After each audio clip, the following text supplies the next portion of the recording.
皆さんようこそ、東方ゆっくりスクールへ、研究部部長のゆっくりレ夢ムです。ゆっくりマリサだぜ。今回はあまり知られていない裏キャラについて解説しますよ。ジョーガみたいなヤバい裏キャラは知っているが、他にはどんな知られていないキャラがいるのか楽しみだぜ。幻のボツキャラクターも解説するので楽しみにしていてください。もし面白そうだと思ったらこの研究部に入部してくださいね。また、高評価だけでも押してくれるとモチベーションにつながるのでお願いするぜ。それでは早速授業開始です。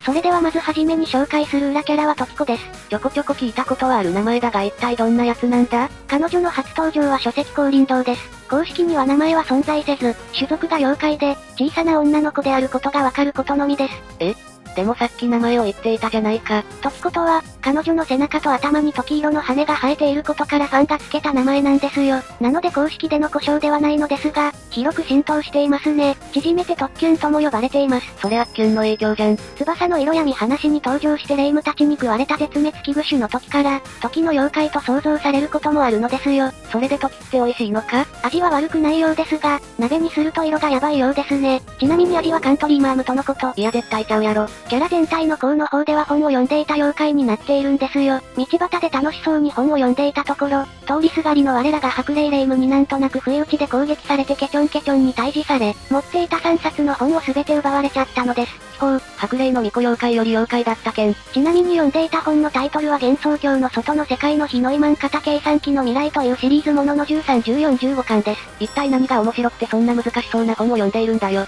そう、本のタイトルの日のイマン型計算機とは、高水準言語に向いた計算機で、タブ付きデータによる処理の効率化、記述しよる間接指定、連想記憶や論理記憶の活用、並列制御や、データフロー制御による処理の高速化等を特徴としているとのこと。霊夢曰く楽しそうに読んでいたらしいですが、内容を理解した上でのものなのか否かは不明ですね。いや絶対わかってないでしょこれ。というか、同類が食べられるし、本は取られるし、怒られるしで散々なキャラじゃんか。霊夢の特徴として書籍、東方愚問式によると霊夢は里などへの移動中は、見かけた妖怪を必ず襲うか懲らしめていくようで、ゲームの道中と同じく妖怪退治が売りの巫女として妖怪相手にはいつもやっていることらしいです。ほんまに主人公で合ってるのか？最近は仙人の茨城河川によるありがたい説教によって落ち着いていますね。その後、本を取り戻すために霊夢を追って店の入り口の扉を豪快にぶち壊して降臨堂を訪れるのですが、本はすでに霊夢の巫女服の修復代金として売却されていました。あまりにも不遇すぎたモブキャラ。さらに霊夢ではなく代理としてけしかけられた霧雨マリサとの弾幕戦となり、そしてマリサの楽しそうな笑い声と共に挙げられた悲鳴を残して時子の出番は終了していますね。こういった圧倒的けなげさキャラを作れるところズンさんのセンスの良さがわかるぜ。弾幕勝負では、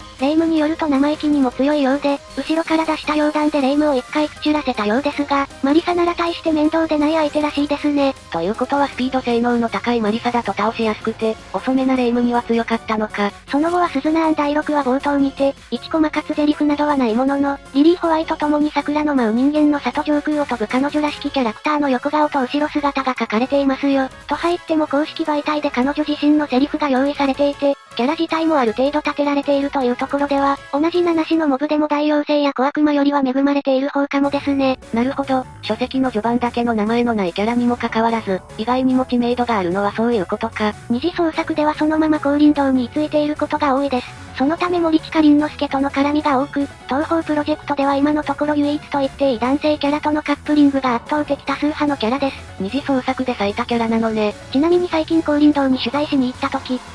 謎の卵があったんですよ。保険の授業じゃないんだからやめなさい。では、次に紹介する東方プロジェクトの裏キャラは謎多き人物のジョーガです。おお、ついに出ましたか。見ているかー、ジョーガよ。いや呼びかけ風に使わなくていいから。ジョーガって全く姿が出されてなく、シルエットだけしか登場してないキャラだよな。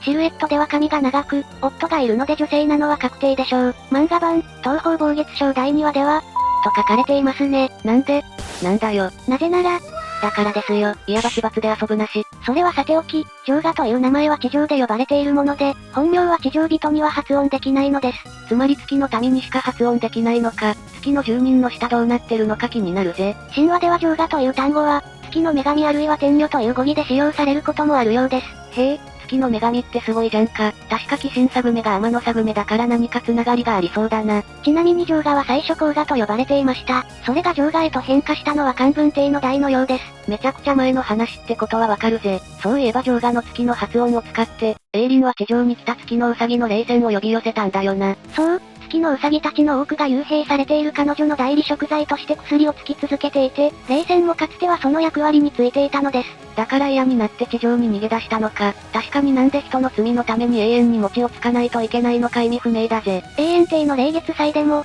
罪をあがなうための儀式として地上のウサギたちに薬を混ぜた餅をつかせていますよ。丸いものや丸めた餅を備えることでお月を遠ざける意味もあるのでそういった意味でも行っているのでしょう。またジョーガというと、地獄の女神ヘカーティアと七種の純子に恨まれているキャラでもあるよな。結局、ジョーガって一体何をしでかしたんだ？それに関しては、実はジョーガ自身は特に手は出していないのですよ。やったのはなんとジョーガの夫で、純子の夫でもあります。つまり一夫多妻制ってやつか。純子みたいな美人な奥さんを悲しませるなんてやつだ。ちなみに純子に未だ恨まれていますよ。もっともな理由があるのか八つ当たりかは不明です。でもあそこまで恨んでいると何かしらやらかしてあるのかもな。また純子はジョーガに強い恨みを持っていることから、不具体天の敵と呼称していますよ。その後に伝説のジョーガよ、見ているかと言うんだよな。二次創作ではハートフルなネタになりがちですがね。また、ヘカーティアラキスラズリもジョーガに対し恨みを持つのですが、その理由は純子の影響が大きいですね。ヘカの性格からして根に持つようなタイプじゃないからな。そういえば、ヘカはなんでジョーガを恨んでいるんだ？ジョーガを恨んでいる理由は、ジョーガの夫が太陽を撃ち落とし強い光を放ったことで地獄の闇が弱まったからですよ。しかし異変解決後は、主人公たちのことが気に入り、幻想郷も気に入って、面白いものを探してうろうろして、手下のクラウンピースと仲良く人間の里の甘みどころにいるのが目撃されていますね。なるほど、そう聞くと東方感受伝のエクストラステージは月の襲撃に付き合ってくれたヘカーティアのために、純子が主人公たちという面白い地上の人間を紹介したというストーリーになっているんだな。また神話通り、東方外来異変の神主のインタビューによると姿はヒキガエルになっているとのこと。諏訪湖と似たような感じなのかな？容姿については公式のイラストが存在しないため、魂魄容器やレイラプリズムリバーラと同様絵師による想像上のデザインで描かれていますね。ジョーガはぜひとも出てきてほしいキャラでもあるのでこれからが楽しみですよ。この動画を見ているか、生姜よ。いや誰だよ。それでは次に紹介する裏キャラはビール子ちゃんです。なんだこの可愛いキャラクターは？見たことも名前を聞いたこともないぜ。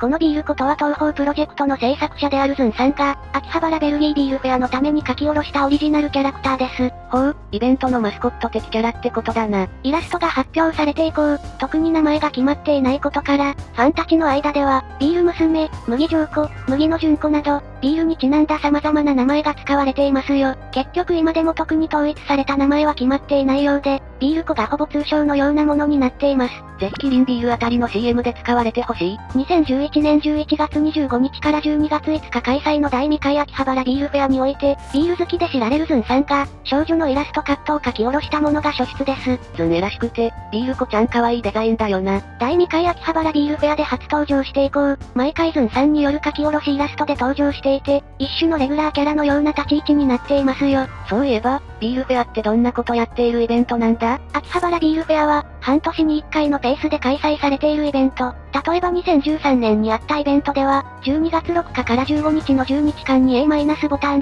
バー秋葉原ガーテン、ハニー秋葉原、ワインバル食堂にこの4店舗合同で開催していますよ。期間中は世界のビールを多く飲むことができます。また、各店舗でスタンプ対象ゲストビールを注文することでズンさん書き下ろし特製コースターがもらえるスタンプラリーを開催しています。もちろんコースターはビール子でズンさんのサイン付き。うわぁ、めちゃくちゃ欲しいぜ。ちなみに、第5回以降はデザインが若干変わっていますね。ビールフェア第2回で描かれたイラストによれば、見た目はふわふわした茶色がかった金髪に茶色い瞳、薄紅色の服、赤地にチェックの入ったスカート、白いソックスに緑色のブーツ、といういでたちです。ズンさんって絶対金髪少女好きだよな。髪のお下げには紫色のリボンを結んでいて、手にはビールらしきものを持っています。第5回以降では基本的なデザインは変わらないものの、衣装のリボンが紫から緑に変更、お下げがなくなり大きめの緑のリボンを結んでいます。スカートに麦や水滴などの絵が描かれているなど、デザインの細部に変化が見られますね。なかなか爽やかな感じだな。ビールの爽やかさと爽快さを表しているのかもしれません。爽快だけに爽快つってね。いや終わらせないよ。それではラストに紹介する東方の裏キャラはさつきりんです。おいおいおい一体何者なんだ。初めて聞くし、初めて見たキャラだぜ。まずさつきりんの読み方をさつきりんと仮定していますが、公式には読み方は不明なので注意してください。さえずきりん、またはさえつきりんなどとも読めるよな。彼女は東方高魔教に登場予定だった幻のボツキャラクターです。この子がボツキャラクターだと？不明は風と花譜、名前、スペルカードの一部以外全て未設定ですね。起動ファイルである東方高魔教 EXE をメモ帳などに入れ、さえつきで全文検索することで確認することができるんですよ。そんな裏技があったのかよ。というか、この時からすでにスペルカードの風と花譜があったのかよ。そう、現在東方高魔教以降の登場キャラクターで、風と花譜を使用しているキャラクターは、風譜は社名丸綾が、花譜は風見優香の2名のみ、さらにスペルカードシステム採用以降の原作ゲーム作品では、この2名が初登場したのは奇跡的にも同じ東方海塚だったのですよ。おいおい、まさかそんな裏付けがあったのかよ。これはめちゃくちゃ面白いな。そんなさつきりんは二次創作にて金髪ですが、モノクロのサークルカットなので色はわかっていません。後頭部に大きなリボンと髪飾りをつけたミディアムヘアで、フリル調の巫女服をまとっていますね。巫女服ということは、もともと主人公的キャラだったのか？また彼女の特徴として両手には中国の弦楽器六角二胡を持っていますよ。六角二胡って一体どんな楽器なんだ？六角二胡は長い歴史を持ち、現在でも最も普及している形状の二胡です。安らぎ、癒し、落ち着きなどを表現しやすい構造のようですね。中国系キャラなのに金髪で巫女って色々混じりすぎたキャラだな。このことからさえつきりんが中華風キャラクターだと仮定した場合、もし東方高魔教が3人の主人公で完成していたならば主人公は、和風、洋風、中華風の3種類になっていたということになります。紅白の服装金髪の配色は、神主のサイトにある蓬莱少女会幻想にて、新しいキャラを作ろうとか思いつつ金髪の謎巫女さんとして載せられたイラストを参考に描かれたものです。モノクロは東方高魔教初頒布のコミックマーケット62の上海アリス弦楽団のサークルカットに描かれたもので、時期が合っていることから先ほど言った蓬莱少女会幻想のキャラをモデルとされていますね。と入っても第14回白麗神社例大祭でズンさん本人に確認したところ、当時東方とは関係なく適当に描いた七種のキャラであり、高魔教に登場する予定はなかったとのこと。やっぱり金髪が好きなのね。そういえば、名前のリンってモンスターハンターでおなじみのキリンのことじゃないか？キリンは中国の聖獣で、東方は中国と絡めた作品なのでおそらくそうでしょう。特にメスのキリンのことをリンと呼ぶようですね。また竜、鳳凰、亀と共に4霊獣の一つとされていますよ。はじめは鹿に似た一角獣だったのですが、次第に神秘的な要素を加えて複雑怪奇な姿になったのです。おいおいおいちょっと待ってくれ。その説明で思いついたんだが、ビール子と佐々木凛って同一人物説じゃないか？そう、マリサさん素晴らしいひらめきですね。ビールといえば先ほども言ったようにキリンビールが思いつきますよね。キリンビールのラベルに書かれているキリンも、刑事の前に現れるとされている、中国の想像上の聖獣です。つまりですよ、ビール子イコール佐々木凛なのではと思われます。おいおいおい、だからズンさんはビール子に何年も名前を付けていなかったってことか。すでに名前があったからですね。また金髪という一番の特徴がそれを裏付けています。でも、さつきりんって金髪って確定的ではないからビール子とはやっぱり別人の可能性も全然あるよな。いえ、さつきりんは9割型金髪と言えます。先ほどもマリサさんも言ったように、おそらくズンさんは金髪好き、そして何よりも前髪が目やまつげより上に描かれていることですね。霊夢部長、一体どうして前髪が目やまつげより上だと金髪なんだよ。図面においてこういった描かれ方をするのは、カラー絵の場合なのですよ。モノクロ絵の場合、目と重なる部分はスカスカ目が上に描かれるか、髪は消すものがほとんどで、髪が上で、目の重なった部分を消すという描かれ方をするというのは、カラー絵、特に金髪に多い特徴なのです。だとしたら7割ぐらい確定的じゃないか。今は赤でリボンが描かれているが、ビール子と同じように予定では緑の可能性がありそうだな。このビール子の正体、高魔教で時期として登場しかけた幻のさつきりんなのですよ。今時肌がエグいんだが、いや鳥肌でいいでしょ。今回の授業でまさかのつながりが知れて面白かったぜ。他にも裏キャラがいるので、また紹介していきたいですね。それでは今回の授業を終わりますよ。視聴者さんが思うさつきりんの考察があれば教えてくれよな。それではここまでご視聴ありがとうございました。ご視聴ありがとうございました。グッドボタンとチャンネル登録よろしくお願いします。